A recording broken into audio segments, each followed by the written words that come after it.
pas noté, mais je peux vous le lire si vous voulez, je peux vous le lire. Oui, bien sûr. Donc on dit d'avoir les réquisitions à fin de renvoi devant le tribunal correctionnel. Ça, c'est un document donc, qui n'est pas encore sorti, à l'encontre de M. Garzillo, d'avoir en différents lieux du territoire national, correspondant à l'implantation de programmes immobiliers de défiscalisation, conduits par le groupe 40 de 2001 à 2004, en présentant faussement des opérations de réhabilitation immobilière, décrites comme juridiquement et financièrement justifiées, tromper des investisseurs regroupés au sein de l'association pour les déterminer à remettre des fonds, en l'espèce le montant des appels de fonds constitutifs des investissements réalisés par ces derniers dans les cadres de programmes, d'avoir en différents lieux du territoire national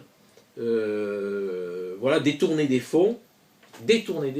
Ce monsieur, on est condamné à 92 000 euros, qui est accusé donc par le tribunal de Marseille d'avoir détourné des fonds, des valeurs et biens quelconques qui lui étaient remis et qu'il avait accepté à charge de les rendre ou de représenter ou d'en faire un usage déterminé en affectant ces fonds remis par des investisseurs au travers d'associations à FUL constituées dans le cadre d'opérations de défiscalisation, d'avoir détourné des fonds.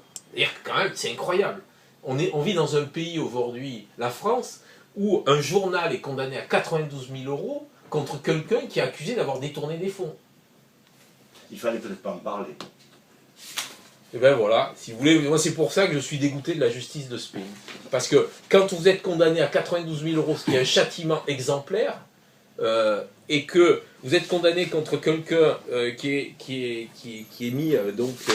est renvoyé devant le tribunal correctionnel pour avoir détourné des fonds, détourné des fonds, c'est marqué, ce sera la semaine prochaine dans la Glorieuse, voilà, les bras vous en tombent. Moi j'ai détourné aucun fonds.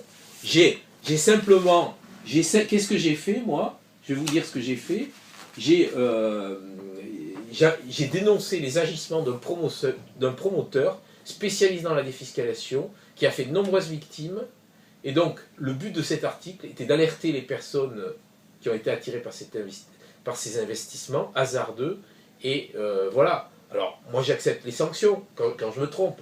Mais là, si vous voulez, je suis condamné à 92 000 euros contre quelqu'un, si vous voulez, qui a détourné des fonds.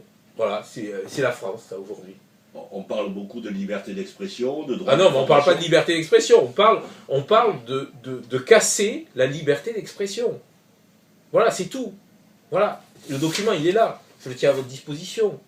C'est un réquisitoire, donc, de renvoi devant le tribunal correctionnel de Marseille. Et je viens de me procurer ce document. C'est un document qui a été... Et c'est le procureur de Marseille qui a mis ce dossier en instruction. Voilà, et puis je passe, mais bon, il y a quand même, voilà, M. Garzillo, courant 2001-2004, a altéré frauduleusement la vérité d'un écrit, en établissant, dans le cadre des chantiers de réhabilitation immobilière, de fausses situations de chantier, ne correspondent pas à la réalité. C'est pas moi qui dis ça, c'est le procureur de Marseille. Sur M. Garzillo, et je suis condamné à 92 000 euros. Qu'est-ce que vous voulez comprendre? Donc voilà, si vous voulez, on se bat contre une justice qui nous a condamnés.